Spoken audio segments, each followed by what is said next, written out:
Bem-vindos a mais um episódio dos Guardiões da Retenção. E dessa vez nós falaremos sobre autoconhecimento e alta performance para pequenas e médias empresas, principalmente as familiares. Isso é muito importante.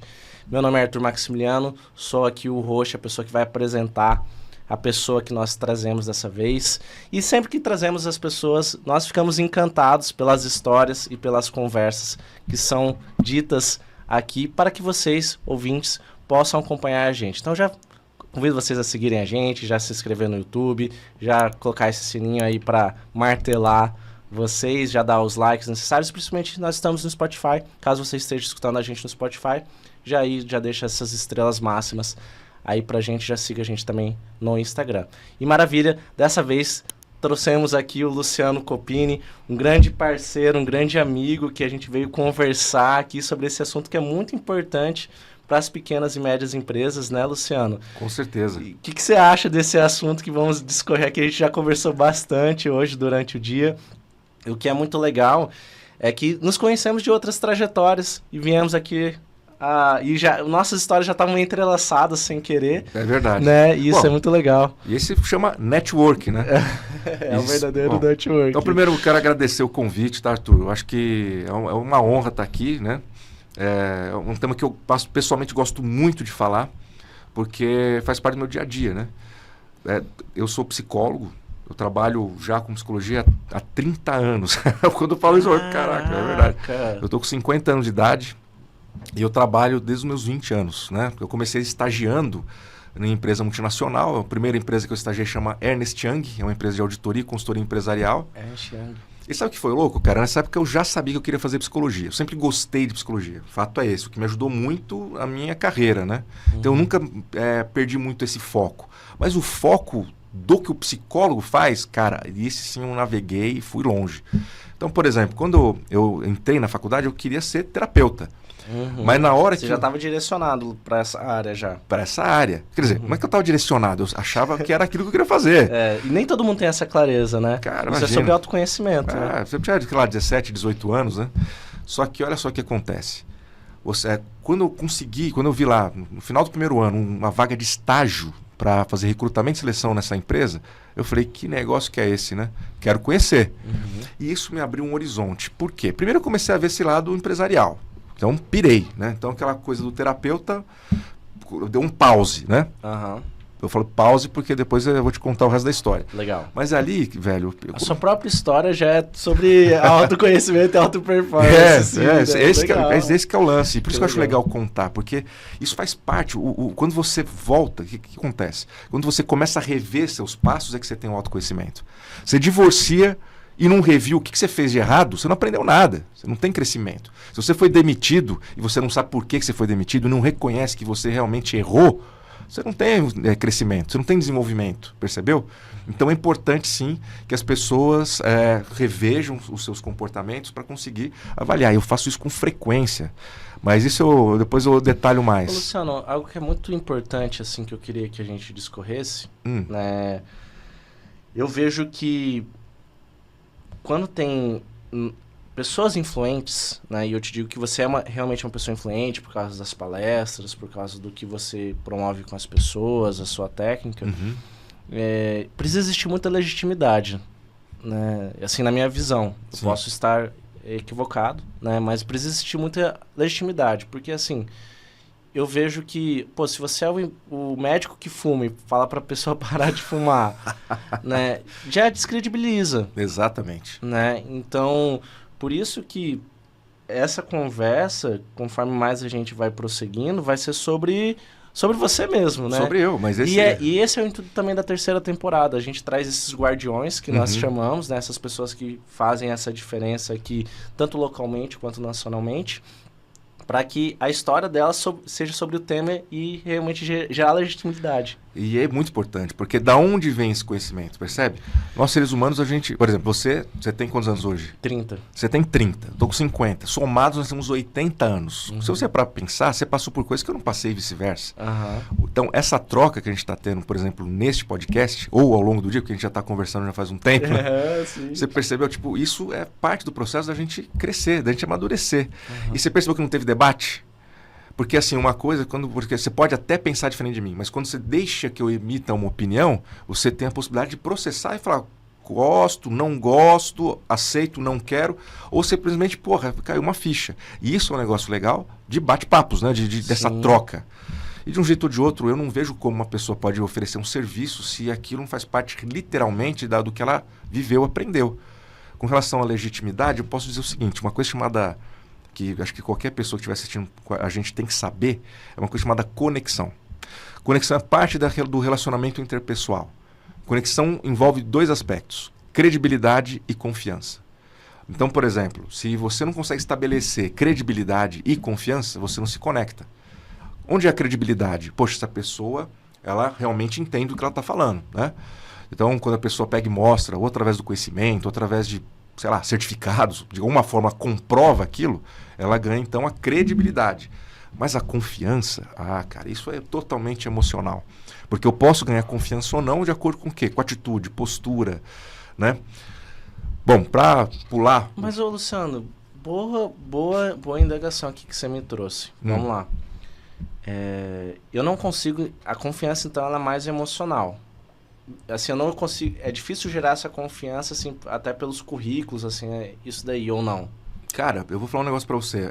Confiança é algo que você pode gerar, às vezes, do jeito que você entra numa sala. Tem um livro que chama Como Convencer Alguém em 90 Segundos. Não sei se você já ouviu falar. Não, ainda não. É um livro bem interessante porque... tem os princípios de PNL, né? De Programação Neurolinguística. Eu fiz PNL com o Cláudio Lara, não sei se você Sim, eu fiz uma formação com ele também. Sério? Cara, pra você ter uma ideia, Ele tá morando nos Estados Unidos, eu troquei ideia com ele semana passada. Se eu te contar, você não vai acreditar, mas eu já dei treinamento pra equipe comercial dele. Mentira. Juro. Entre muitas equipes comerciais que eu já atendi hoje pelo Brasil, cara. Poxa, você conhece o Guga também? Conheço o Guga. Sério? O braço direito dele lá, cara. Braço direito da SPNL. Sim, seu Guga, um abração aí pra você, Guga. Se você estiver vendo a gente. O Guga, gosto muito Guga dele. É parceiro. Eu fiz uma reunião com ele semana retrasada. Guga, abraço. Tamo junto, hein? Você assistindo esse episódio. Legal. Mas legal. Legal. Vamos lá começar já nosso bate-papo? Sim. Eu queria que a gente se aprofundasse, né? Quero que a gente se aprofunde nessa...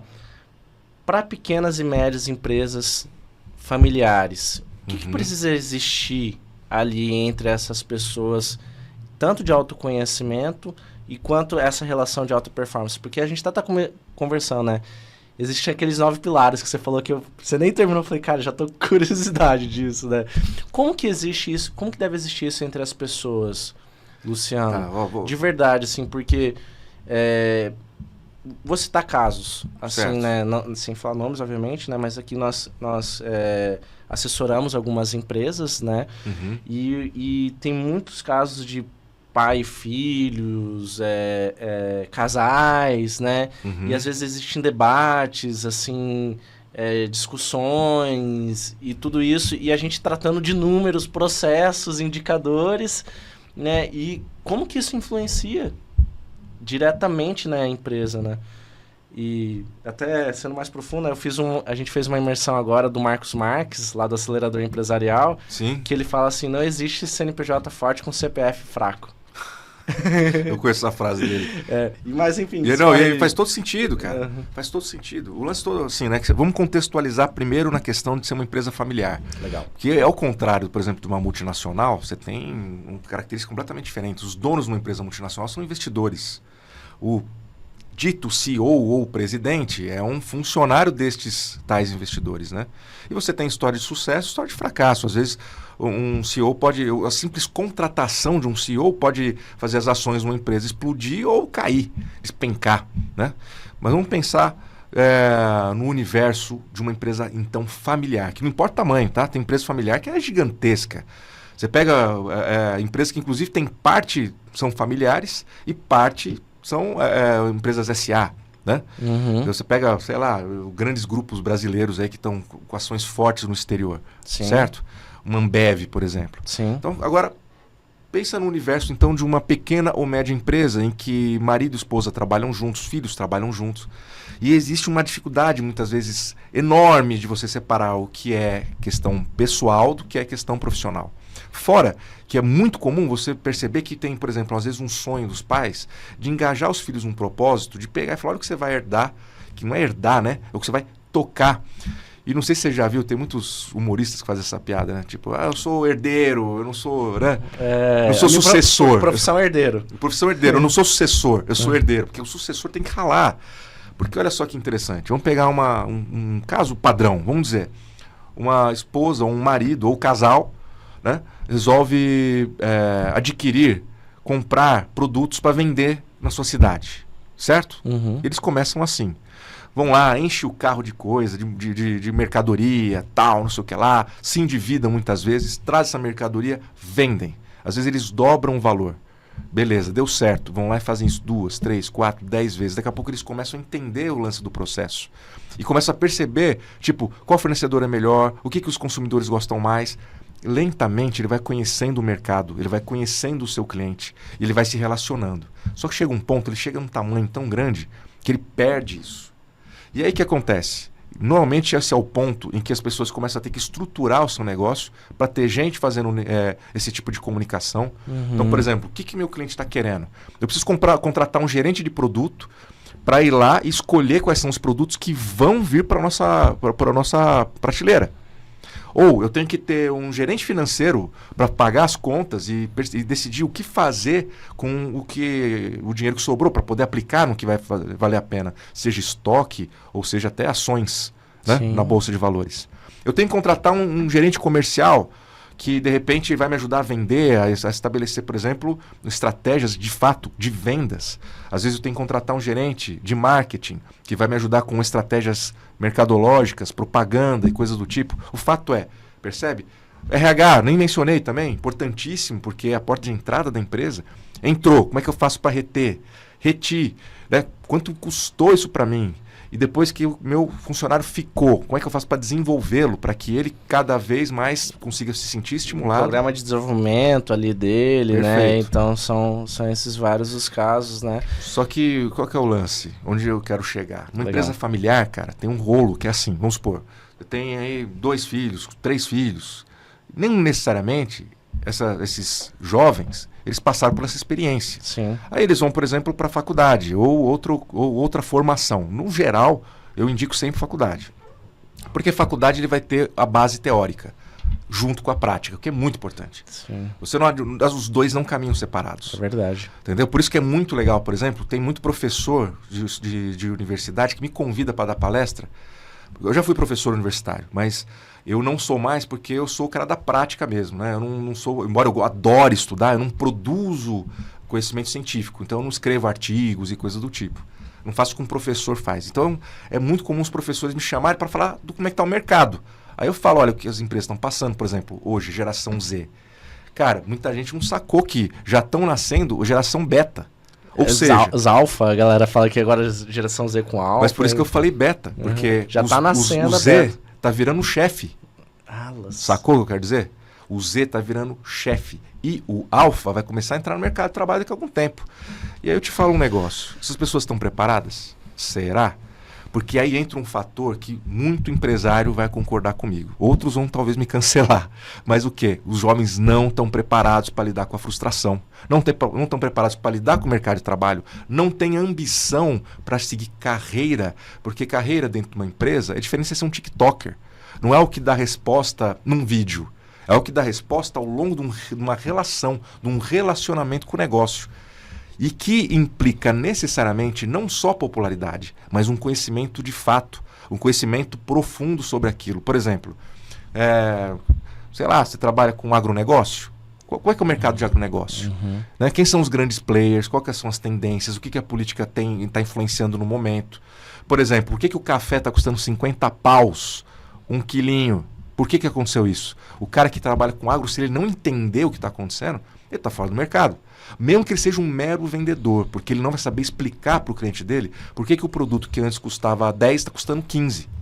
Então você percebe que isso tudo faz parte de um processo de desenvolvimento E que só não acontece, muitas vezes, numa empresa familiar, porque eles não entendem que o negócio tem que crescer.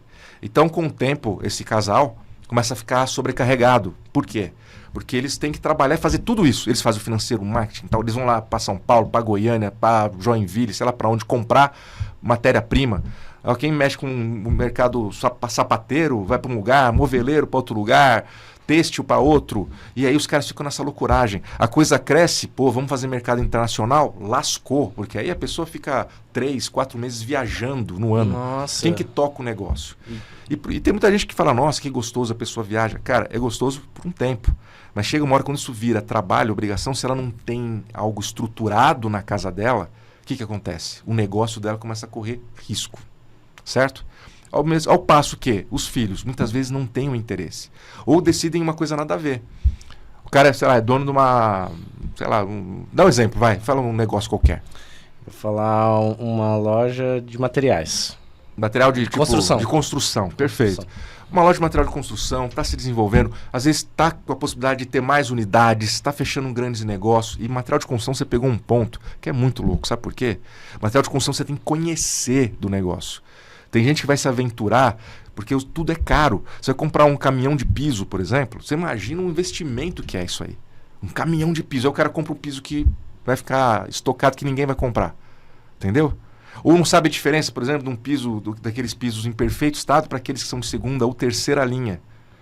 Bom, enfim, se o cara não compra bem, dança. Então ele tem que conhecer o mercado. Aí tá lá, o filho dele, que ele queria que conhecesse. Muitas vezes essa pessoa nem fez alguma pós-graduação ou o curso, porque ele aprendeu na prática, o que é um jeito muito difícil, eu confesso, mas que é funcional para muita gente. E ele tem um conhecimento, ele toca o negócio, ele quer que o filho se envolva, mas ele não sabe como envolver o filho.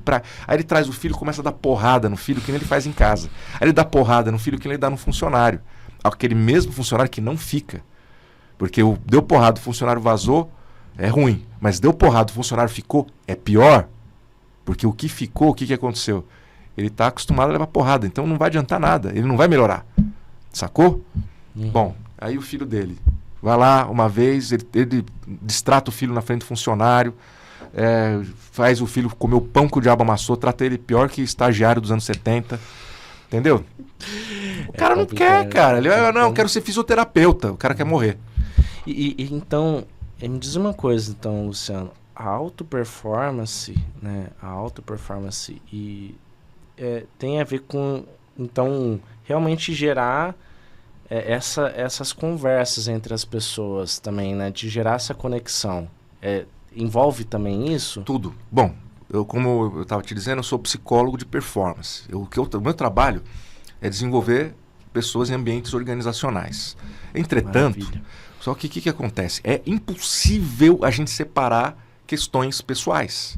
Então, nas minhas mentorias, que aí é uma coisa que eu faço para empresas também, mas muita gente no particular me contrata, eu já aviso que não é terapia, embora até tenha algumas ferramentas terapêuticas e tal.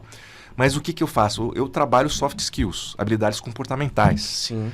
E sim, em que envolve, por exemplo, o pilar amoroso. Porque você imagina você ser, por exemplo, vou pegar um exemplo de uma cliente, uma empresária muito bem sucedida, uma mulher, 40, quase 50 anos, e que divorciou, certo? Até aí, nada diferente da vida de muita gente. Só que ela é uma pessoa que sabe muito bem tocar um negócio. Mas ela ainda está no mercado de trabalho há muito tempo, mas no mercado de relacionamento ela acabou de voltar. E aí ela tem que recuperar a autoestima dela, ela tem que recuperar uma série de coisas, aí ela vai fazer terapia. Só que a psicóloga ou o psicólogo que atende não conhece a realidade desta pessoa que tem uma vida agitada, que ela é uma pessoa que é tomadora de decisão. Ela não pode colocar a foto dela no Tinder, porque ela tem lá 10, 20 funcionários homens que se verem a foto dela vai pegar mal. Você consegue entender? Caraca, quantos dilemas. E esse é o ponto que eu quero chegar. Sabe? Então, quer dizer, não é uma coisa simples. Então, o meu trabalho com essas pessoas envolve o que eu falo que são os 9 pilares, que é aquele que você ficou curioso para saber quais são. Eu quero saber de todos eles. Eu gosto de saber o ouro das pessoas. Eu vou falar, você merece, eu vou entregar tudo que eu tiver aqui. Legal, mas olha só, os 9 pilares, tá? Então, o que acontece? Só vou explicar por que eu entrei nessa... por que eu penso dessa forma. Então, dentro da área da psicologia, né, como eu sempre trabalhei em empresas grandes, empresas multinacionais e sempre nessa área de desenvolvimento, embora eu tenha ocupado o cargo de executivo, né, já fui gerente, já fui diretor de multinacional, de grande empresa. Então, o que acontece? Eu conheço os bastidores, eu sei o que uma empresa precisa. Então, o que a empresa precisa? Primeiro, lucrar. Se a empresa não lucra, olha, parabéns, mas a menos que ela seja uma empresa sem fins lucrativos, ela vai deixar de existir com o tempo, o que implica em perda de empregos. Então, não interessa para ninguém. Então, esse é o primeiro ponto. Então, existe um propósito ali, né? Mas acontece que quando a gente fala de saúde, e aí veio a questão da pandemia, os meus clientes que vinham pensando, cara, meu negócio, começaram a falar meu casamento. Os caras estavam se divorciando, estavam com depressão, síndrome do pânico, o que você puder imaginar. Tudo bem, foi pontual, pandemia, talvez, a gente está sofrendo consequências até hoje, né? Sim. Mas o fato começou a mudar a minha forma de atender. Eu falei, cara, não é assim que eu vou conseguir ajudar essa pessoa. E aí eu comecei a perceber que se eu não abordasse os demais campos da vida, mesmo que fosse com o objetivo de fazer a empresa do cara prosperar, não ia funcionar. E nesse caso, eu comecei a estabelecer essa estratégia. Então, os 9 pilares, para esclarecer, depois eu posso detalhar mais, Sim. Eles são divididos em 3, vou colocar 3 hemisférios, 3 faixas. A primeira delas eu chamo de pilares exteriores. Por quê? Porque são aqueles aos quais as pessoas se definem. Né? Veja, é como se fosse um sistema. Então eu tenho, por exemplo, pilar financeiro. Eu posso ou não ter trabalho, eu posso ou não ter um pilar profissional, eu posso nunca ter trabalhado na vida. E dentro disso eu posso estar em qualquer escala de classe social, desde a mais baixa até a mais alta. Você concorda? Sim. Então um pilar, quando a gente fala financeiro, é independente do profissional. O profissional é a mesma coisa. Você pega vou pegar um exemplo de uma pessoa que já morreu, uma Madre Teresa de Calcutá, ou mesmo um Papa, certo? Se você for ver, ele não é o cara mais rico do mundo, embora ele viva bem, não está acumulando riqueza para ele. A Madre Teresa de Calcutá fez voto de pobreza. Agora, você pega em termos de profissionalismo, está lá em cima, é referência, foi beatificada. Vamos pegar outro exemplo, o campo social, né? O campo social é igualmente importante. No campo social, eu incluo a religião. Né?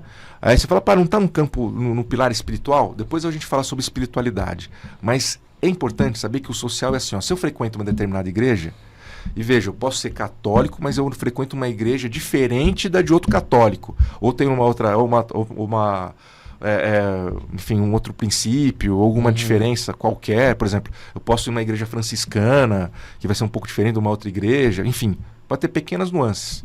Mas o que vai determinar mesmo são as pessoas que me relacionam lá dentro. Por exemplo, eu posso ser evangélico, né? E o pastor, aquele pastor, me toca no jeito diferente do que outro pastor do mesmo viés evangélico que o meu. Então, o social, quando a gente fala, inclui religião. Entre outras coisas, porque é as pessoas que a gente convive, a minha importância na sociedade, o quanto que eu vejo isso. Porque depois, quando eu entrar no último pilar, que é o 9º pilar, você vai entender que se eu não souber exatamente qual a minha importância para a sociedade, para onde que eu vou? Né? Qual é o meu papel? Eu começo a perder o sentido, eu começo a me marginalizar. Eu tenho até uma pergunta agora, Luciano. Voltando um pouquinho só, eu sei que você já prosseguiu, mas da questão profissional e financeira, né, que é importante, né? Isso também envolve autoconhecimento, isso também envolve alta performance para as empresas, né? Muitas das vezes os empresários, eles chegam até aqui a gente e eles falam assim, minha equipe, eles não têm gestão financeira pessoal, eles não sabem e tal.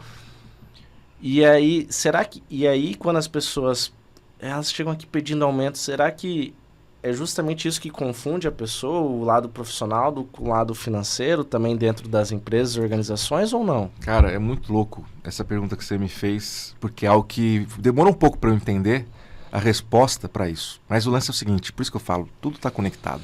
Algumas pessoas, elas medem o sucesso pela quantidade de dinheiro que elas acumulam. Se eu te mostrar, você chora. Se eu te mostrar alguns áudios que eu tenho no meu celular de empresários, executivos, os caras falam, cara, eu tô na base do remédio para depressão, ansiedade, insônia, você puder imaginar. Entre outras coisas, né? Porque as pessoas começam a revelar que, tipo assim, o preço da alta performance para elas custou a saúde. Se não custou a saúde, custou o relacionamento. Então é muito comum você ver pessoas que às vezes até estão casadas, mas o casamento, para falar o português bem claro, tá uma porcaria. Entendeu? E aí você fala, tá, valeu a pena? Não. Então o que acontece? Você tem que buscar esse equilíbrio. Não adianta você pegar o pilar financeiro, pôr toda a sua energia nele. Primeiro porque não vai funcionar, porque o pilar financeiro por si só, ele não é uma finalidade, ele é só uma questão de você se localizar e definir onde você quer ficar. Percebe? Porque, por exemplo, tem gente que não se conforma em, por exemplo, ser uma classe média e faz de tudo para ser uma classe alta, ou mesmo uma classe alta, rica, né? Uma classe alta. Uhum. E por quê? Então chega até, por exemplo, a cometer crimes.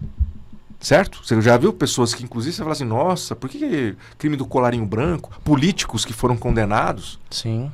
Uma necessidade financeira muito acima daquilo que é uma necessidade que uma pessoa comum precisa. Por quê? Onde que está a questão ideológica aí? Será que as pessoas precisam de dinheiro a ponto de cometer crimes? Os desembargadores no Mato Grosso do Sul vendendo, como é que fala? Os vereditos deles, cara. Uhum. 5 desembargadores, inclusive o presidente do tribunal preso. Que loucura. Será que tem necessidade de tanta grana? Então, o pilar financeiro é algo que realmente é para se trabalhar. Até que ponto? Para distorcer também a ética, né? Exato. E tem um lance que é muito louco. O pilar profissional, somado com o pilar amoroso, que é isso que eu vendo na minha metodologia. Olha aí, ó. Eu não tô... Profissional e o amoroso. Os dois, profissional e amoroso, esses dois, quando estão em conjuntos, ele potencializa o seu financeiro. Bom, não é uma novidade. Assim, se você ouvir falar daquele livro, por exemplo, Casais Inteligentes Enriquecem Juntos, não é uma novidade. O lance é que quando você pega uma empresa familiar, você tem um fator que assim, ó, ou o casal se esqueceu como marido e mulher, não existe isso, ou o casal só é marido e mulher, e o trabalho mesmo, eles ficam levando relação para o trabalho, então eles brigam, sabe? Ou seja, é pouquíssimo profissional. O ideal é você ter esse equilíbrio. Ó, e nesse campo que a gente está falando, lembra que eu falei o exterior? Sim. Ainda nós temos, além do social e do amoroso, nós ainda temos o familiar. Então são 5 pilares. Só para repetir, é o financeiro, o profissional, o social, o amoroso e o familiar. Então, esse casal... Esses são externos. Todos são os externos. Eu vou explicar por quê. Tá. Porque é aquilo que todo mundo vê, aquilo que é aparente. Eu olho pro Arthur... Esses 5, mas são 5 externos, então. São 5 externos. Tá, só para entender. É isso aí. Então, vou dar um exemplo. Você pergunta, meu nome é um nome social. Meu nome é Luciano Copini. Uhum. É a minha idade, se eu sou casado ou não. Qual que é o seu... então beleza, você é casado? Sou. Quem é sua esposa? Sandra, pilar amoroso. Quem são seus filhos? Eu tenho meus filhos, Tiago, Carolina, tal. Daí Mateus. São meus filhos. Quem são sei lá, qual que é o meu pilar social? Então, a minha religião, é onde eu frequento, é o que eu faço. Onde você está, como você está envolvido. Exatamente. Quem são as pessoas que eu me relaciono, né? Se eu pego, por exemplo, no campo cultural, né? Que está dentro social. Certo? Sim, eu pensei que fosse um outro. Falei, caraca, o cultural é outro. Ele, na verdade, eu citei agora, mas você vai perceber que ele está num outro campo quando eu entro no interior. Que aí são 3 pilares. Mas só para concluir, eu queria que você entendesse que nós estamos falando do quê? Qual que é a minha profissão? Psicólogo. Você percebeu tudo que eu falei e as minhas roupas, o que eu comunico, me diz a minha classe social. Uhum. Ou um básico do meu financeiro. Tem gente que faz questão de pegar e falar, eu tenho que celular caro, um relógio caro, né? Faz questão de ostentar, né? Porque acha importante isso, o meu financeiro é esse. Tem gente que não está nem aí, pode até ter coisas caras e boas, mas não faz questão de ostentar. E eu vim descobrir que pessoas que realmente são muito bem-sucedidas e têm muito dinheiro, não ostentam. Sacou? Pelo contrário, é tudo low profile. Uhum. Não estou dizendo que não compram coisas boas. Eles compram, não faz questão de ostentar. Então, uma vez eu estava andando em Paris, cara, e aí eu vi um cara usando tudo da Schultz. Tudo da Schultz. Tudo. Era o tênis, era a calça. E ainda precisava estar usando uma bolsa. Uma bolsa, né, daquelas tiracolo. Que... Eu falei, pô, velho, o cara, parecia que a Schultz estava vomitado no cara. Você tá entendendo? Ou ele poderia receber um patrocínio também. Verdade. Tem que andando pelas ruas de Paris não é difícil você ver um negócio desse, né? Mas é louco porque, assim, onde você pega a capital da moda, a galera acha que tem que ficar mostrando isso. E não é. Você pega realmente quem são as pessoas que têm, que financeiramente... Você nem sabe a marca que a camisa da pessoa está usando, mas você vê que é muito bem cortada. E todo mundo fala, deve ser, sei lá, o Menegildo Zenga, sacou? Um grande alfaiate, um negócio assim. O lance é que eu quero dizer você não tem que fazer isso Você não tem que mostrar a partir do momento que você sabe quem você é. E isso tem a ver com autoconhecimento. Então, quando a pessoa pega e está, por exemplo, numa classe social que ela acha que não é a dela, ela não se conforma com isso, ela vai querer brigar para isso. À custa de quê? Aí entramos nas questões, então, dos pilares interiores. Que aí eu tenho o pilar físico, mental, e no meio desses dois o emocional. Físico, mental, emocional. E aí eu vou explicar para você melhor para você entender. O mental e o emocional eu fiquei com dúvida, assim, né? Não, vou explicar tudo para você, mas é que o lance é que, mais uma vez, por isso que eu falo, é uma forma que eu aprendi a lidar com isso para ajudar as pessoas, né? Olha só que louco, físico. Se eu não estou bem fisicamente por algum motivo, vai abalar meu emocional, não vai? Uhum. Ou seja... Autoestima, né, e tudo mais. Tudo. Assim, eu não estou nem falando necessariamente de você estar no shape. É só você estar, por exemplo, com um problema de saúde que já é um problema. Por exemplo, se você tiver uma deficiência hormonal de dopamina, você vai deixar de ter motivação na sua vida. Se você, por exemplo, tiver testosterona baixa, você vai ter pouca energia. Então isso afeta o seu emocional. O oposto, se você estiver tomando bomba, aqueles malucão lá que tomam bomba pra caraca, tal, não sei o que, o cara fica, né, pilhado, muitas vezes aquele hormônio pode alterar o comportamento dele. Então, assim, pequenas alterações fisiológicas afetam o nosso emocional. Fora que nós somos nossa rotina. Então, se eu não cuidar agora da minha saúde, o dia que eu precisar, eu tô lascado. Aí tem gente que fala, um dia eu vou cuidar disso, um dia eu vou cuidar disso. Cara, nós somos nossa rotina. A partir do momento que você falar, quero cuidar do meu corpo, cara, vai demorar anos para você ficar com o corpo realmente legal. Sacou? Ninguém ganha o shape desse shape né, padrão aí que o pessoal fala, praieiro, sei lá o quê, da noite pro dia. Você tem que se esforçar. É um né? processo, É né? um processo. E não tem jeito, é só você que pode fazer. É só você que pode cuidar da tua saúde. Você pode contratar um personal trainer que se você não for lá treinar, não adianta. Se você não cuidar da tua alimentação, não adianta. Aí tem gente que vai lá e, por exemplo, abusa. Descanso. E aí tem os abusos. Álcool, tabaco, às vezes drogas, mesmo as lícitas, certo? Às vezes o cara abusa, por exemplo, de sei lá, Rivotril, Ritalina. Açúcar, é verdade. E no campo mental já é um pouco diferente. Ali a gente entra numa esfera do que você alimenta a sua mente e o que você continua repetindo para você lá dentro. Porque, por exemplo, tem gente que adora ver jornal sanguinolento, né? Não sei se você viu recentemente um apresentador aqui de Campo Grande, o Tata Marques, fez um vídeo até emocionante, em que ele conta, ele fala que ele está no final de semana, acho que um domingo, ele sai para comprar sorvete, e aí ele entra no carro e grava o vídeo, chorando. Ele falou assim, cara, eu não tô conseguindo esquecer as notícias que eu dei. Aí tem uma jornalista que aparentemente ele conhecia, que sofreu aquele ataque, aquele feminicídio, né? Foi esfaqueada. Agora, né? Semana passada. E, putz, assim, obra do destino, assim, eu sabia quem era a pessoa. Porque assim, eu tenho estúdios, né? Sim. Mostrei músico. Assim, tinha essa pessoa, só que foi, caraca, que loucura. Era uma pessoa que, assim, há uns anos estava no meu círculo. Que loucura, cara. Loucura, cara. Mas é isso que eu quero dizer. E aí, se não tem como, né? No caso do Tatá, emocionalmente falando, olha só, a mente dele levou ele para aquela condição emocional. E vamos pegar outros casos, tá? Vamos pegar um caso do dia a dia, cotidiano, rotineiro. Um dono da empresa, o marido, tá? Chega lá, começa a ter problemas de pagar a conta. Ele nem contou para a esposa ainda, mas tem um empréstimo que eles fizeram que ele não sabe como vai pagar. Aquilo consome ele. A mente dele fica indo para aquele momento que ele não consegue pagar a conta e isso gera um problema. Isso faz com que a ansiedade do cara exploda, o emocional do cara fica abalado. Como que ele vai reagir com a esposa como colega de trabalho? Como que ele vai agir com a esposa como relacionamento amoroso? Como ele vai reagir com a esposa como mãe dos filhos? Como ele vai reagir com os filhos mediante isso? E nós estamos falando... Porque aí foi pro familiar, né? É isso aí. E lógico, aqui nós estamos entrando num campo, como nós estamos direcionando para empresas familiares, né, pequenas empresas, pode parecer comum. Porém, eu só vou fazer um adendo aqui. Isso até para quem trabalha em multinacional é uma coisa. Porque se o cara está na solidão ali, não tem com quem, né, compartilhar, e quando a pessoa está para compartilhar, ele vai lá e dá pedrada, o que as pessoas fazem? E aqui eu vou citar, já que você gosta de filosofia, eu vou citar um filósofo que particularmente me ajudou demais, Arthur Schopenhauer, filósofo alemão do século XVII, Se eu não me engano, nos anos 1780, ele escreveu uma parábola. Ficou conhecido como o Dilema do Porco-Espinho. Você já ouviu falar? Não. Olha só que interessante. Ele foi muito explorado pelo Freud, tá? Quase 100 anos depois, né? Mas você imagina que ele, no Schopenhauer, descreve uma situação em que porcos-espinhos estão naquele inverno alemão, né?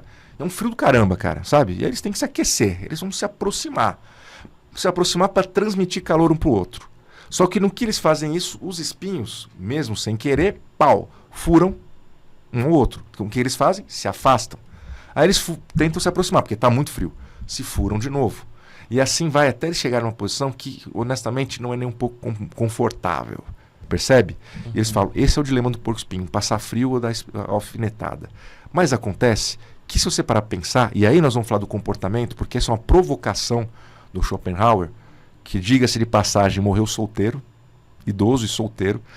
O cara estudou muito questões de relacionamento. E só para você ter uma ideia, cara, esse cara era muito louco. Ele foi, vamos dizer, da mesma época do Hegel, né? Uhum. Então o Hegel com as salas lotadas, falando de comunismo, herança do Karl Marx, ele do lado com a sala vazia, falando de relacionamento. E hoje a gente estuda ele muito mais do que Hegel. Quer dizer... né? Enfim, não, tem aqueles e outros. Mas enfim, quando você fala do campo da comunicação, por exemplo, você tem estratégias de comunicação que ele explicou para a gente, tornou algo praticável. Só que o ponto ele entendeu isso. Olha só que interessante. Por que então, na prática, esse porco-espinho, esse dilema é aplicado nas empresas familiares? A esposa vira para o marido e fala assim, você não é carinhoso. O marido é uma espinhada. Ela queria calor, ela queria amor. Ela deu uma espinhada no cara. Ele reage como? Outra espinhada. Ah, mas eu vou fazer carinho em você, você não deixa. Você está sempre estressada. Devolve a espinhada. O que ele poderia fazer que resolveria tudo isso? O que eu faço com a minha esposa, por exemplo, quando ela se queixa de alguma coisa dessa natureza. Seria algo do tipo, amor, sério, vem cá, vamos resolver isso agora. Vem cá que eu vou te beijar. Parou. Entendeu? Ou seja, por trás do pedido está o quê? O que eu quero, eu tô me sentindo carente. É o calor. O espinho, ele esconde o calor, né? Que ela quer, né? Exatamente. Então, em vez das pessoas levantarem os espinhos, que é o que a maior parte das pessoas fazem, elas deveriam fazer o contrário, se despir dos espinhos. Eu até pedi, depois eu vou te mostrar, eu botei no meu Instagram, eu faço um vídeo explicando disso, né? E aí eu botei na capa do Instagram um casal de porcos, mas são porcos mesmo, com espinhos. Eu mandei a inteligência artificial fazer.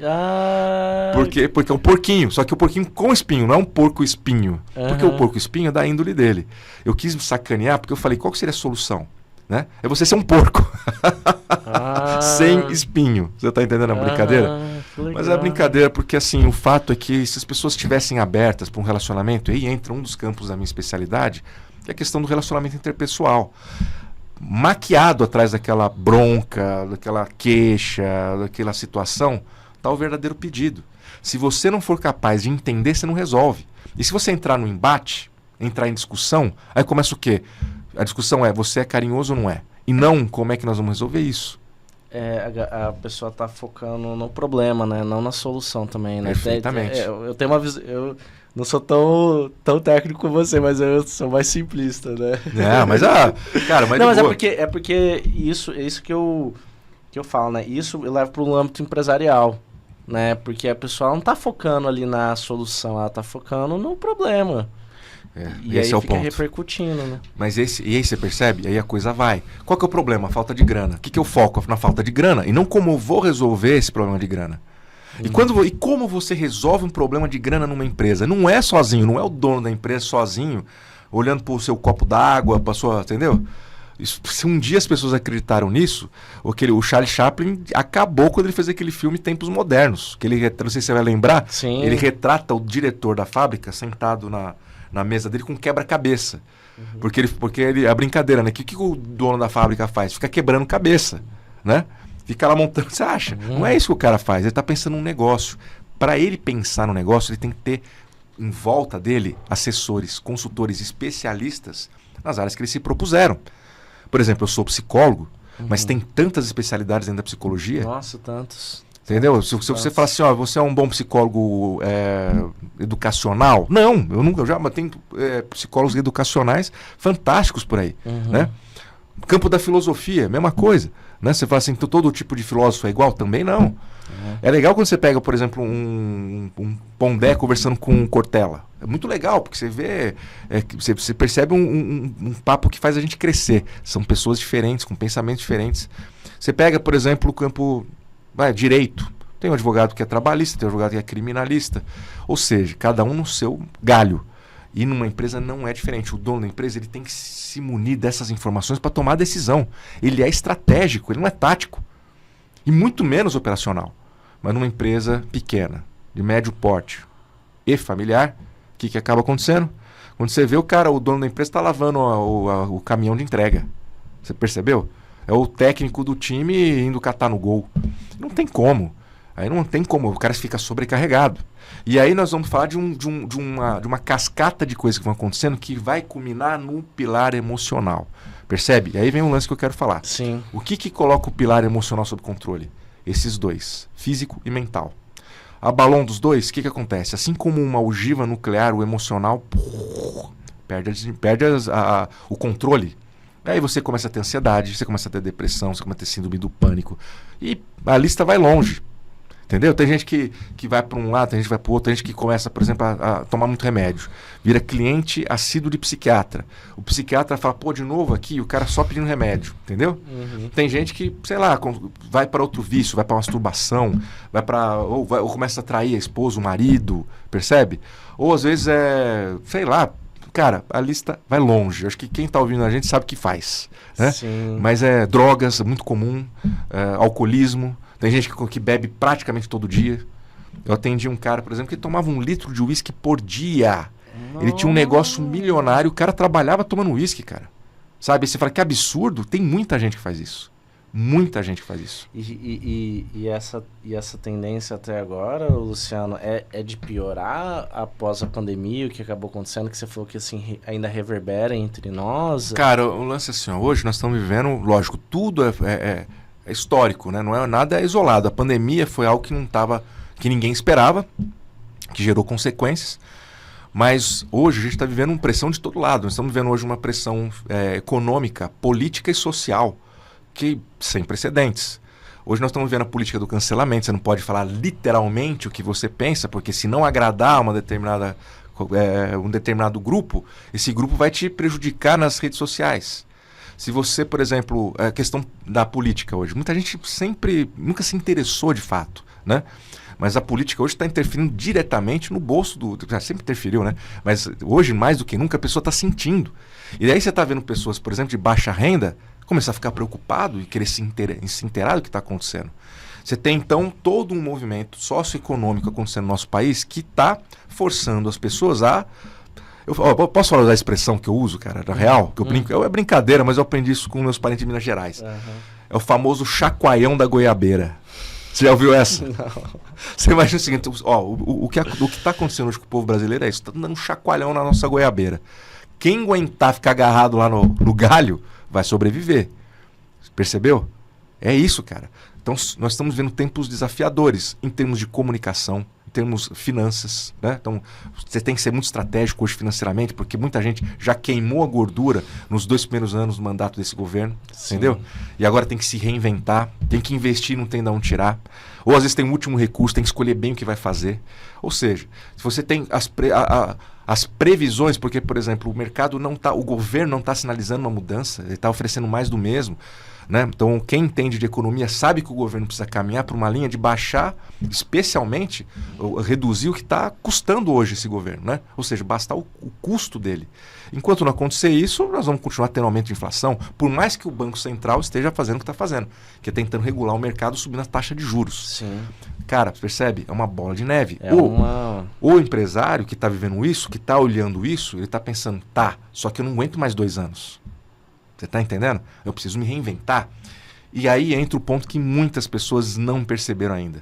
A reinvenção começa da onde? Da sua mente? Do que você quer fazer? Das boas ideias? É pensar estrategicamente. Entendeu?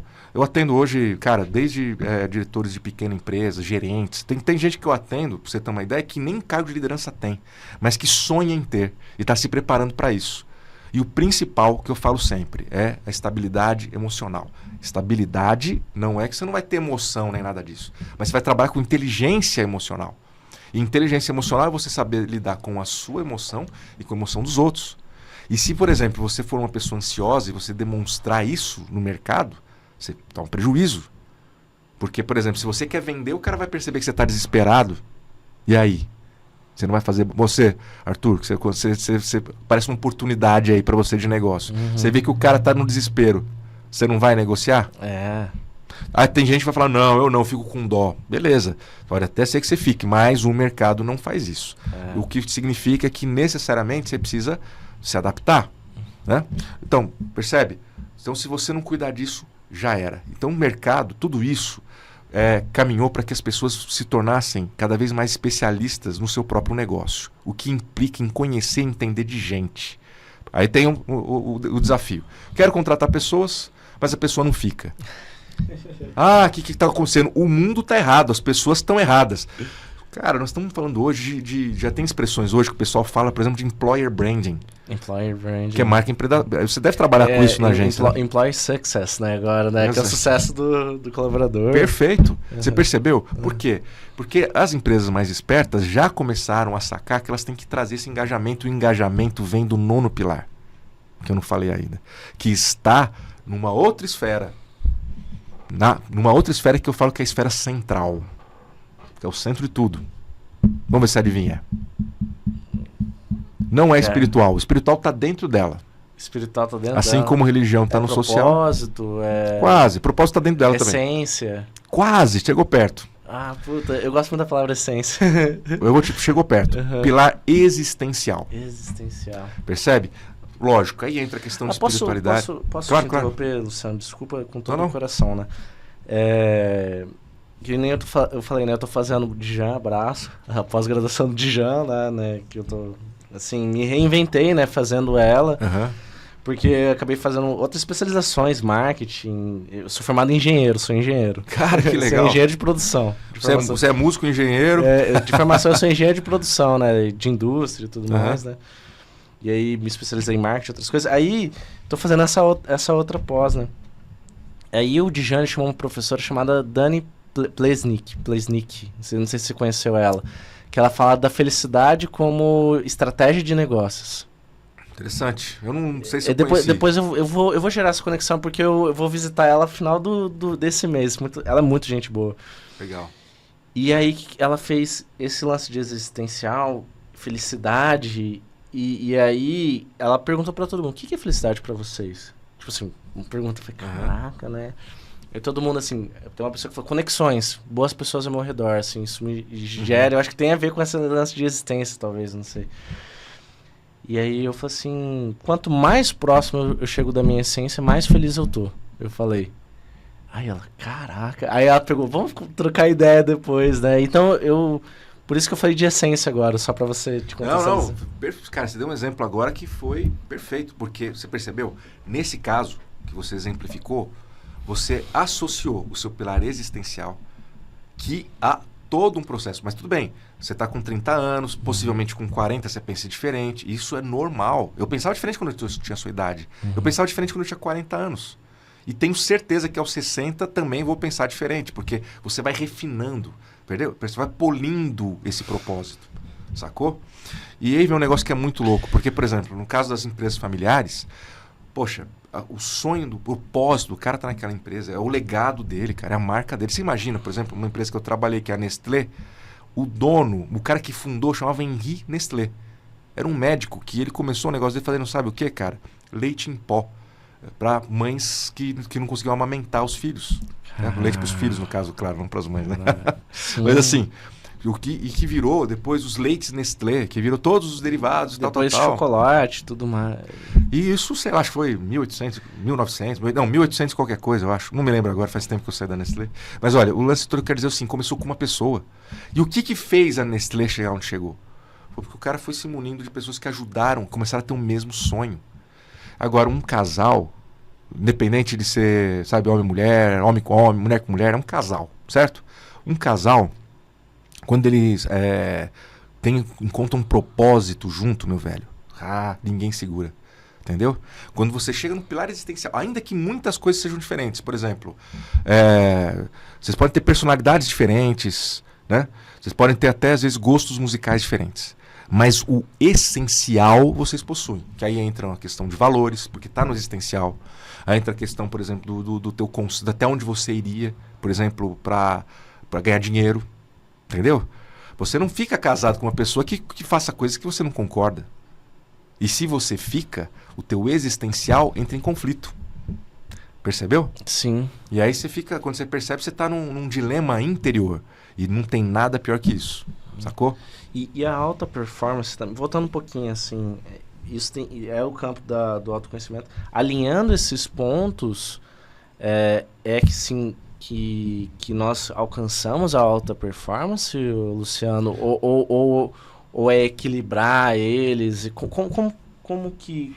Então, né? o problema quando a gente fala de alta performance é isso, cara. A gente não consegue estar em alta performance por muito tempo. Entendeu? Então a gente tem que escolher um campo para alta performance. Mas tem uma coisa aí que eu queria falar que é muito importante. Para que a gente precisa trabalhar em alta performance? Se você tem um carro, para que você precisa trabalhar no máximo de contagem de giros? Para quê? Você não tem necessidade, nem para maciar o motor. Então o que eu te digo é o seguinte, se você tiver performance, que não precisa ser alta performance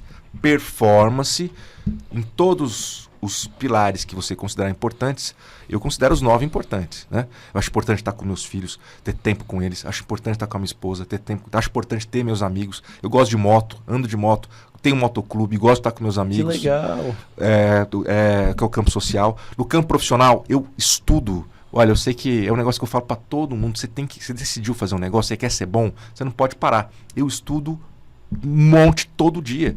Eu estudo, e não só as coisas relacionadas à psicologia. Como você percebeu, eu estudo política, eu estudo economia, porque isso tem a ver com o meu trabalho, de forma direta. Sim, você vai conversar com as pessoas, assim. Até no empresários, ou até no executivos, eu preciso saber o que está acontecendo. E quando o cara vem com uma área, por exemplo, eu gosto muito de aprender e conhecer, por exemplo, a cabeça dos empresários, a forma como eles ganham dinheiro, até porque dessa forma eu consigo ajudá-los. Bom, enfim... Mas o ponto que eu quero chegar é que se a gente falar do que realmente é importante, pegar e falar assim, cara, tudo é importante, porque tua vida é isso. No final, quando você ficar velhinho e você falar assim, pô, o que aconteceu? Ninguém vai lembrar e falar assim, não, o Arthur, o engenheiro que trabalhava com publicidade. Os caras vão falar, meu pai, é o meu filho, quem estiver lá do teu lado, é meu marido, entendeu? É o meu vô. E é isso é isso no final das contas que vale a pena. E se você chegar lá, o meu vô, o que vão lembrar do avô? Era o beberrão, o alcoólatra, o cachaceiro? Era o cara que criou esse negócio que dá orgulho pra gente, a gente carrega o nome dele até hoje? Você imagina, cara, eu vou dar um exemplo. Você imagina que é um sobrenome Nardoni nos dias de hoje. Ou von Richthofen. Nossa. Você consegue imaginar? Isso é legado. Você percebeu? É legado. Esse rapaz aí, esse Caio Nascimento. Olha o nome dele, Caio Nascimento. A gente não pode esquecer. É o cara que matou a jornalista. Você entendeu? São pessoas que vão ficar marcadas. E seus descendentes também. Você imagina o que é um... Você já pensou se aparecer um cara aqui com o nome de Hitler? João Hitler. Deveria existir. Os caras devem ter sumido com esse sobrenome. E é um sobrenome que nunca mais vai voltar. Percebeu? Então essa é uma força que as pessoas não entendem. Que elas carregam consigo. Você é resultado dos teus antecedentes, antecessores, seus antepassados. Eu não escolhi essa cor de pele, eu não escolhi essa cor de olho, eu não escolhi ser careca. Isso é genético.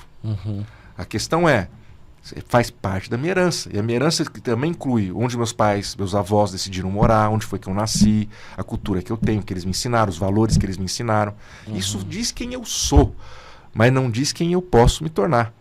Então, quando você entra no pilar existencial, aí você entra num caso como, por exemplo, do Bruce Lee. Você conhece a história da carta do Bruce Lee? Dá tempo da gente falar, cara? Claro, vamos... É que eu... Então tá, vou contar mais essa. Vamos contar essa pra gente... Porque aí eu fecho os 9 pilares. Aí você fecha. Tá, aí se quiser fazer uma pergunta... Fechou, e a gente... O Bruce Lee, no final dos anos 60, ele queria ser ator. Né? Ele era chinês, ele saiu da China porque ele teve um problema com a justiça, foi para os Estados Unidos. Só acontece que ele era exímio, como é que é? Artista marcial. O cara era muito bom. Ele era tão rápido e tão forte que, assim, é um tipo de Kung Fu que a galera nunca tinha visto.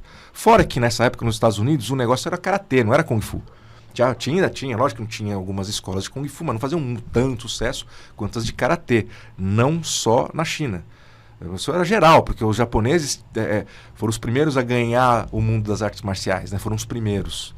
Mas enfim, o lance é que quando esse cara chegou nos Estados Unidos, pô, não demorou muito, ele se destacou. As pessoas falaram, caraca, que cara louco, esse cara é muito bom.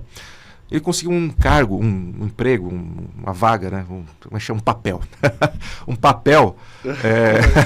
Não, eu vi até a palavra em inglês, cara. Eu falei, role, né? Role. Mas não estava vindo o nome em português aí. Mas o lance é que ele conseguiu esse papel de secundário, de assistente do Besouro Verde, que era um filme de herói, um seriado, na verdade, de herói que tinha na época. Se eu não me engano, começo dos anos 60. E esse cara explodiu, cara. Fez mais sucesso do que... chamou mais atenção do que o personagem principal. Porque as coisas que ele era capaz de fazer, os caras tinham dificuldade de filmar. Você que trabalha com vídeo, edição e tal, você imagina captar os golpes do cara com os recursos da época. Nossa. E outra, era assim, o cara falava pro Bruce Lee, sobe na mesa e chuta ali. Daqui a pouco você vira, ele tava em cima do ar-condicionado e tal, você tá entendendo? Se reinventando. E os caras tinham que correr atrás. Bom, o lance ele era um cara ambicioso, um cara esforçado. Você vê a história dele, realmente é uma história muito top, né? Ambição, né? Alguns nomes, tipo Dave Goggins, né? Esses caras, eles são diferenciados, né? E aí você pega o caso do Bruce Lee, que eu sou particularmente fã, sempre fui.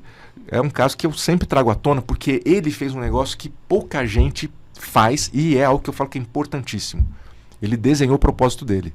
Em janeiro de 1969, ele escreveu uma carta que hoje está exposta lá no Planet Hollywood, um restaurante lá em Nova York, né, que é a doação da filha dele, da filha do Bruce Lee, doou lá, acho que se não me engano é o Bruce Willis, o Schwarzenegger, tá uma turma que é dono do restaurante. Sim. Lá, doou lá e está lá no restaurante.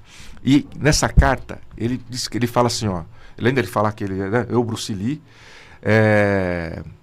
eu tenho como objetivo, como minha principal meta definida, ser o maior e mais bem pago superstar oriental nos Estados Unidos.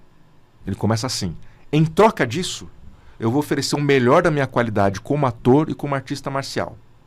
E começando em janeiro de 1970, ou seja, um ano depois, até janeiro de 1980, ao longo de 10 anos, eu terei em meu poder 10 milhões de dólares. Serei feliz, viverei em paz, segurança com a minha família. Eu não memorizei 100%, mas é mais ou menos isso. Entendeu? Olha só, agora vamos analisar o que tem de legal que as pessoas tinham que se inspirar para seguir o exemplo dele. Em primeiro lugar, ele tem muito claro que ele quer ser o principal ator oriental dos Estados Unidos, o mais bem pago. Percebeu? O de destaque. Sim. Ele conseguiu. 2, ter 10 milhões de dólares ao longo de 10 anos, começando em 1970 e até 1980. Ele conseguiu. Ele foi assassinado em, se não me engano, 73 ou 74 e ele já tinha os 10 milhões de dólares. Agora, o legal não é isso, cara. O mais legal é que ele passou por uma situação que, percebe? Tudo que ele fez tinha um objetivo. Que ele queria segurança, queria ver feliz, ter paz, prosperidade para ele e para a família dele. Família também? Tinha, ele tinha 2 filhos, o Brandon Lee, que inclusive depois foi assassinado também, anos depois, fazendo aquele filme do Corvo lá. Enfim, né? Mas olha só que interessante, foi o legado do Bruce Lee. Talvez esse seja parte dele, que é uma coisa pra gente também tentar analisar. Faz parte, às vezes, do legado, as coisas também ruins, né? Mas quando foi, antes de começar os anos 70, ele estava muito empolgado porque ia sair um seriado chamado Kung Fu. Kung Fu era a história de um chinês imigrante que ia para os Estados Unidos final dos anos 1800, né, para trabalhar na construção de ferrovias. Só que ele era um monge Shaolin, então ele foi criado num tempo Shaolin, sabia Kung Fu pra caramba, chegava lá, quebrava todo mundo, né? Vinha um cowboy puxar o revólver pra ele dava um golpe de Kung Fu e quebrava o cara. Bom, o Bruce Lee falou, porra, é meu esse cargo, cara. Eu sou perfeito, eu sou chinês, eu sei arte marcial, eu sou o mais famoso dos Estados Unidos no momento, entendeu? Minha primeira chance de ter o meu seriado. Bom, o seriado foi estreado com um cara que, confesso pra você, eu assisti esse seriado, gostei muito, ganhou 3 temporadas, mas o nome do ator que foi escolhido pro papel foi, né, David Carradine. Você lembra do David Carradine se você assistiu Kill Bill 2, que ele aparece no final, que ele é o Bill, né? Que ele é do Kill Bill, ele é que é o Bill. O David Carradine, como o próprio nome fala, Carradine, não é japonês. Assim como Copini não parece japonês, né? Então, nem chinês. Então, quando aconteceu isso, o que aconteceu? O Bruce Lee falou, não é aqui, porque não é pra mim. Só que isso não parou o cara. O que ele fez? A partir daí, ele desenvolveu os mecanismos para chegar onde ele queria. Ele foi para a China, negociou com estúdios e fez, se não todos, quase todos os filmes que a gente conhece dele. O Voo do Dragão, e o que você quiser. Todos filmados nos anos 70. Em 3 anos praticamente, 3 ou 4 anos. Percebeu? Sim. Então, quando você tem um propósito muito claro, muitas coisas começam a se encaixar. E começa a fazer sentido. Se você está casado com uma pessoa que não está conectada com o seu propósito, ela vai te afastar dele. Se você não está... se os teus funcionários, as pessoas que estão com você, não estão com essa mesma visão, por isso que as empresas ficam falando, visão, missão, valores, mas ninguém entendeu essa merda. Ficam fazendo qualquer coisa para inglês ver, né? Em vez de realmente falar, para mim é isso aqui, galera. Eu quero chegar em tal lugar. Eu quero que a nossa empresa seja foda, sabe? E trazer a paixão dessas pessoas, enquanto ele não faz isso, cara, ele não prospera. E se prospera, não é algo que ele consegue manter sozinho. Entendeu? Ou se mantém, é pesado. E se é pesado, aí vem aquelas coisas todas que nós falamos. Na depressão, no pânico, blá, blá, blá. É isso. Maravilha, então, Luciano. Quero agradecer esse episódio tremendamente especial. E, na realidade, não sei se é coincidência, sei lá o que é isso, né? Geralmente, quando eu chamo uma pessoa para conversar comigo, a pessoa que mais está precisando do conteúdo sou eu. E isso é muito legal, sabe? Porque já chamei, por exemplo, o Kennedy Correia, falar de marketing e tecnologia, inteligência artificial. E eu falei, cara, eu sou a pessoa que mais está precisando. E eu acredito que isso é a minha essência e essa é a minha forma de existencial. É compartilhar isso. E esse episódio, ele vai ao encontro da minha essência. Que legal, cara. Né? Das pessoas entenderem a importância disso. Quando você estava falando ali do próprio Bruce Lee escrever a carta, eu falei assim, sabe onde que grande parte das empresas erram? Onde? Em documentar, em escrever as coisas. Boa sacada, é verdade. Em escrever as coisas. Verdade, sabe? Faz sentido. Por que eu falo dessa forma, né? Quando você não documenta, que aí a gente chama de processo empresarial, gerencial, tudo mais, a empresa ela vai perdendo a essência dela. Né? E aí o Bruce Lee, ele escreveu essa carta para que ele possa se lembrar, e até hoje as pessoas lembram dele. Principalmente da existência dele, né? Então ela se mantém. Então... Cara, verdade. É um pouco das reflexões assim que eu falei, cara, a pessoa que mais está precisando dos 9 pilares sou eu. Se você parar pra pensar, cara, tipo assim, independente, eu não sei como é que é o outro lado, certo? Confesso que chega uma fase da vida que a gente pensa um pouco sobre isso, né? Fala assim, caramba, né? Essas questões, os mistérios, né? Mas eu vou te contar um negócio. Eu não sei o que acontece do outro lado, mas eu sei o que acontece aqui. Eu sei que as pessoas se lembram. E quando você não é lembrado, você é esquecido. E se você é esquecido... Então algumas pessoas são eternas, nunca vão morrer. Quando a gente fala isso, a primeira coisa que a galera fala, Jesus. Beleza. Mas não foi o único, percebeu? Teve muita gente que construiu história, às vezes na cidade da pessoa. Às vezes não é algo mundial, algo local, regional. Mas você se lembra. Eu acho que tem muita gente, por exemplo, aqui na nossa cidade, em Campo Grande, que tem, por exemplo, às vezes uma praça na homenagem de um avô, do bisavô, porque fez a diferença, porque a história foi marcada. E se você não lembrar, aquele antepassado seu vai cair no esquecimento. Uma rua qualquer, né? Vai ser, ou uma praça qualquer. De repente até perde o nome da praça, dá um apelido para a praça. É verdade. Entendeu? É verdade. Então isso faz parte do que você está me falando, que você está me chamando de essência e tal, que é, primeiro, essência é o que você é. Agora eu vou te dar um lance que foi o que fez a minha virada de chave. Quem você quer se tornar? Porque se você entender que essa fase que você está, uma fase de crisálida, é uma fase de transformação, não de mudança, de transformação, porque mudança eu tiro o copo daqui e põe aqui. Mas o copo, em essência, continua sendo um copo. Ele não mudou. Se eu transformo, eu sou algo novo. Entendeu? E aí eu me reinvento. Aí eu consigo dar saltos, por exemplo, no mercado de trabalho, dar saltos em termos de inteligência emocional, em autoconhecimento, dar saltos em termos de relacionamento amoroso. Você começa a ver que é mais importante você ser um pai do que ser um chefe chato, e por aí vai. E é fantástico, assim, Luciano. Quero agradecer a sua presença. Convido você para a gente gravar mais outros podcasts, para a gente conversar sobre esses assuntos, né, do âmbito pessoal que misturam com o profissional e todas as vamos fazer um episódio para cada pilar aí. Vamos fazer, né? Vai ser uma honra, cara. Vai ser muito fantástico, bom. Né? Mas quero agradecer por você ter passado essa energia, participado assim, pô, você chegou, já conversou, assim, eu mandei a mensagem, você já respondeu, isso é muito legal. Não tem problema se as outras pessoas não conseguem ser dessa forma, não é sobre isso, mas quero exaltar esse seu lado. E principalmente por a gente ter... tivemos uma imersão aqui em conjunto, né? Então deixa suas redes sociais, deixa onde que as pessoas podem te encontrar, canais e veículos de onde seu nome está exposto, para que as pessoas que estiverem escutando aqui, estiverem até aqui o episódio até agora, possam também chegarem até você de uma forma mais fácil. Claro, olha, eu tô no Instagram, no YouTube, no TikTok, no Facebook, mas assim, o meu canal assim, ou Instagram ou YouTube são que eu recomendo que você pode conhecer mais o meu trabalho. É fácil, Luciano Copini, todos os meus canais, todos estão assim, ó, Luciano Copini é Coppini. Tem gente que põe 2 N's, mas é 2 P's. 2 P's. Né?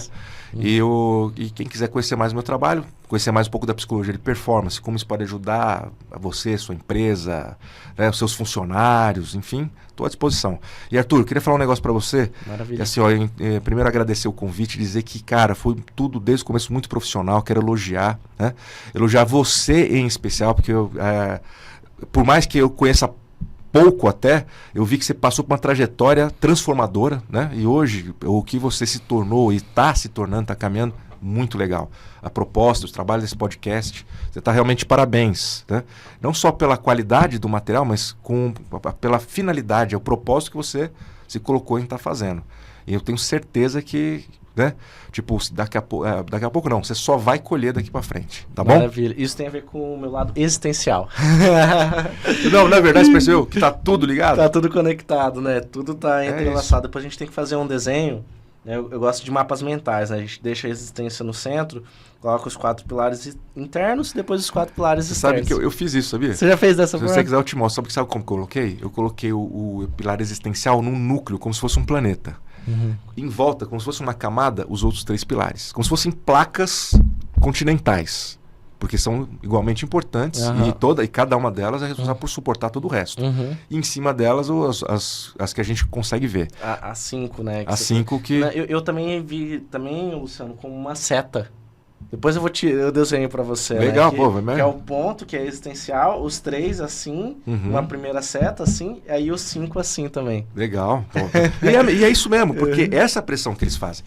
Porque, por exemplo, você pega o nosso profissional, o nosso amoroso, eles põem pressão no nosso mental, eles põem pressão no nosso físico, eles põem pressão no nosso emocional e no nosso existencial. Só que a hora que eu tenho um existencial forte o bastante para suportar, Bruce Lee, eu sei que eu quero, né? Você falou outro exemplo também, se não me engano, né? Ou não?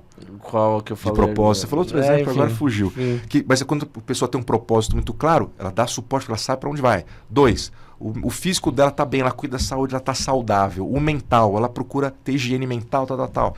O emocional vai equilibrar. Isso estando equilibrado, cara, você consegue trabalhar esses pilares. Então, é um caminho de 2 mãos. Por um lado, a pressão que eles fazem e por outro, o quanto você consegue suportar. Maravilha, Luciano. Tamo junto, muito obrigado. Valeu. E você, querido ouvinte, siga-nos nas redes sociais, você tem Max em todas elas, que nem o Luciano aqui em todas elas, de uma forma simples, né? Então, e assistam os episódios anteriores, porque tem muito conteúdo bom, mais de 50 episódios já lançados, e tem muito mais para vir. Então, te espero lá.